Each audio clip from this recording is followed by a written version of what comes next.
Uttarpara মাকলা blind স্কুলের সামনে এক জনসভায় এসে উপস্থিত হন দিলীপ ঘোষ। এদিন ভুয়ো ভোটার নিয়ে কথা বলতে গিয়ে তিনি বলেন, বাপের বয়স 50 আর ছেলের বয়স 40, মানে 10 বছরে বাপ হয়ে গেছে। কারো কারো তো আবার নতুন করে ছেলে গজিয়ে উঠেছে। এর বিরুদ্ধে কমপ্লেন করলে তাদের আবার মারধর করা হচ্ছে। এছাড়া যারা তৃণমূল কর্মী তারাই আবার বিএলও এবং বিডিও হয়ে গেছে। এর পাশাপাশি দিলীপ ঘোষ বলেন, এসআইআর আতঙ্কে কেউ মারা যাচ্ছে না, তৃণমূলের অত্যাচারের ভয়ে আত্মহত্যা করতে বাধ্য হচ্ছে। সারা ভারতে এসআইআর হচ্ছে, কই কেউ তো মরেনি, কোথাও তো কোনো গন্ডগোল হচ্ছে না। এদিন মুখ্যমন্ত্রী সিঙ্গুরের সভা নিয়ে কটাক্ষ করে দিলীপ ঘোষ বলেন, মুখ্যমন্ত্রীর সভায় সাধারণ মানুষ যাননি, টোটোওয়ালা অটোওয়ালারা গেছেন আর স্কুলের স্টুডেন্টরা গেছেন। এর পাশাপাশি মুখ্যমন্ত্রী শিল্প নিয়ে কটাক্ষ করে তিনি বলেন, 15 বছরে কটা শিল্প হয়েছে, কটা চাকরি হয়েছে, দানের চাল খেয়ে মানুষকে বেঁচে থাকতে হবে। যাদের নোটিশ আসা উচিত ছিল তার কাছে সব এসছে কিনা তার বিরুদ্ধে কমপ্লেনই করতে দিচ্ছেন। বাপের বয়স 50, ছেলের বয়স 40। আগের জন্মের ছেলেকে নিয়ে 10 বছরে বাপ হয়ে গেছে। তাই নয়, অনেকের চিন্তা ছিল, কারো হয়তো সন্তান হয়নি, কারো একটা মেয়ে বিয়ে দিয়ে দিচ্ছেন, ছেলে নাই, খুব চিন্তা ছিল ছেলে একটা হলে ভালো হতো বুড়ো বয়স। তার দুটো ছেলে এসে গেছে, তার ঠিকানায় দুজন ভোটার এসে গেছে। আর বিএলও এসে বলছে, এই দুজন আপনার ছেলে। বলে আমার তো ছেলেই হলো না, বলে এখন তো দুটো ছেলে। একজনের তো 3টে ছেলে ছিল, তার 5টা ছেলে হয়ে গেছে। তার স্বামী স্ত্রী বলছে, আমাদের তো 3টে ছেলে, বলে এখন থেকে 5টা আপনার বাড়িতে। এইভাবে ভুয়ো ভোটার ঢুকানো হয়েছে সব জায়গায়। সেটা কমপ্লেন করতে গেলে মেরে ফাটিয়ে দিচ্ছে। এখানে আমাদের ডানপুরি দুজন কার্যকর্তাকে মেরেছে, হসপিটালে পাঠিয়ে দিয়েছে। কেন কমপ্লেন করতে গেছে এটাও বলা চলবে না যে তার বাড়িতে কোনো ছেলে ছিল না, এই 25-30 বছরের ছেলে হঠাৎ করতে গেছিল। এই লক্ষ্মী ভান্ডার যোজনাতে মা তার মেয়েকে নিজের যা হিসাবে দেখিয়ে তার নামে করিয়েছে।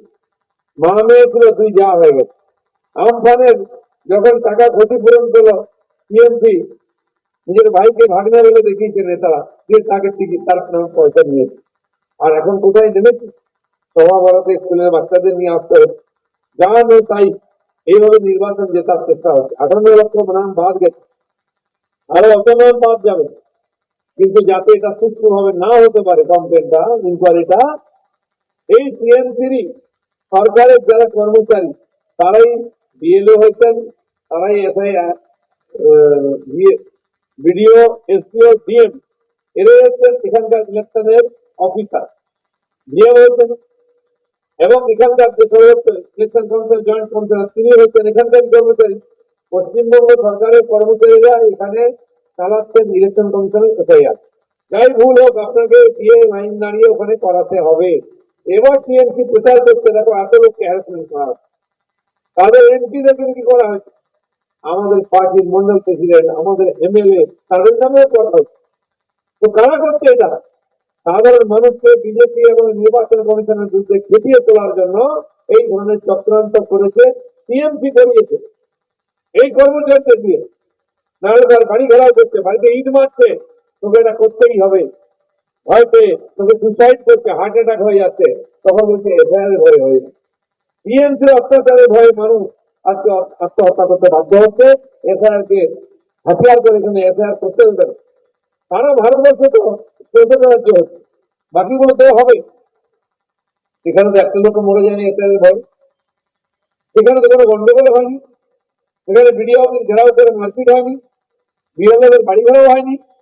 বললাম যে সভাতে সাধারণ মানুষ আসেননি, টোটোওয়ালা যারা চালান, নাহলে টোটো বন্ধ করে দেবে, অটো বন্ধ করে দেবে, তারাই মিটিং এ গেছিলেন। আর এই এলাকার যত স্কুল আছে, স্কুলের বাচ্চাদেরকে নিয়ে যাওয়া হয়েছে, বুঝলেন? আগে পরিবার বলেছে নিয়ে গেছে, যে নিয়ে যায়নি। বাচ্চাদেরকে সকালে স্কুল আছে, তারপরে মিটিং এ গেছে, বাড়ি ফেরেনি। তো বাড়ির বাবা মারা সব স্কুলে চলে এসছে, যে আমাদের ছেলেমেয়েরা কোথায় গেল, এখন বাড়ি ফেরেনি কেন, খাইনি তখন খেয়েছে। তো সে স্কুলে যখন এসে তারা প্রতিবাদ করতেন, নেতারা তাকে ধমকাচ্ছে।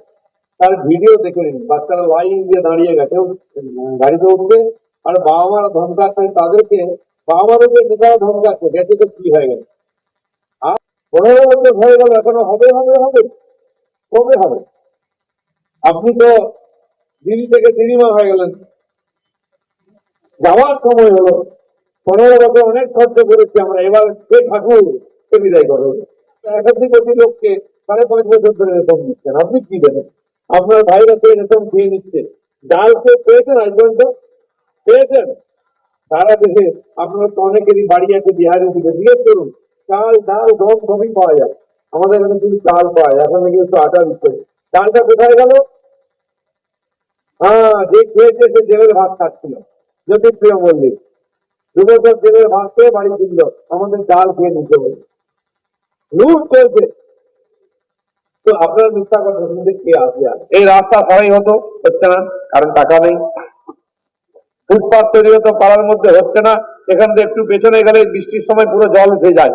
সব ফুটপাথকে 1 ফুট 1.5 ফুট উঁচু করতে হবে, করতে আসবে, পয়সাই নেই, লুট হয়ে যাচ্ছে। স্কুলে বাচ্চাদের যে মোজা দেওয়া হয়, জামা দেওয়া হয়, প্যান্ট দেওয়া হয়, জুতো দেওয়া হয়, সেটা পরার মতো নয়। সাইকেল দিয়েছে, সাইকেলটা চড়ে বাড়ি নিয়ে যাওয়া যায় না, সাইকেল ভ্যানে চাপিয়ে সেই সাইকেল নিয়ে যাওয়া হয়, কার টিউব নাই, কার চেন নেই। বাচ্চাদের জুতো দিচ্ছে, 2 মাস চলে না।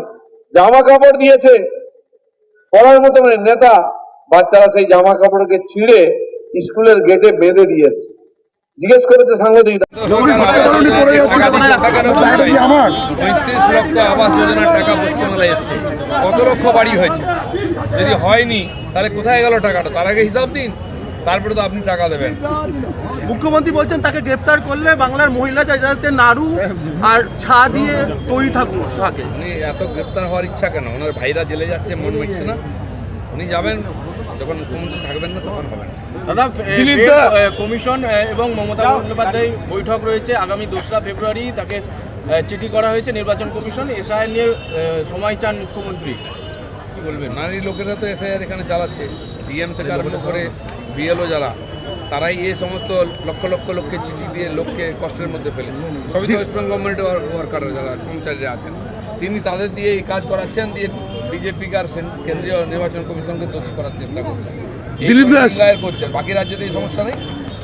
দিলীপ দাস সিঙ্গুরে শিল্পী করছে, শিল্প করছে, মুখ্যমন্ত্রী কি বলবেন? করার জন্য নির্ধারিত সময় শিল্প পার্ক করছে সিঙ্গুরে, নির্দেশ দিয়েছেন সুপ্রিম কোর্ট, নির্দেশ মানতে না মানে দেননি। কোর্টের কথাও মমতা ব্যানার্জি লোকেরা মানছে না, তারাই তো গন্ডগোল করছেন, না তো কবে হয়ে যেত। দিলীপ দাস সিঙ্গুরে শিল্প পার্ক করছে, কি বলবেন? বছরে কটা শিল্প হয়েছে সিঙ্গুরে? কতজনের চাকরি হয়েছে? দানের চাল খেয়ে মানুষকে বেঁচে থাকতে হবে, এই জন্য লোক জমি দিয়েছিল। ফ্লিপকার্ট, অ্যামাজন এদের কথা বলছেন মুখ্যমন্ত্রী। শিল্প সবাই আসবে, ফ্লিপকার্ট, অ্যামাজন এরা আসবে সিঙ্গুরে। শিল্প পার্ক আগুন লাগলো কারের গোডাউনে, এরকম অবৈধভাবে ব্যবসা হবে এখানে? মানুষের জীবন নিয়ে ছিনিমিনি খেলা হবে? 15 বছর কাজ করে কি করলেন? 15 বছর?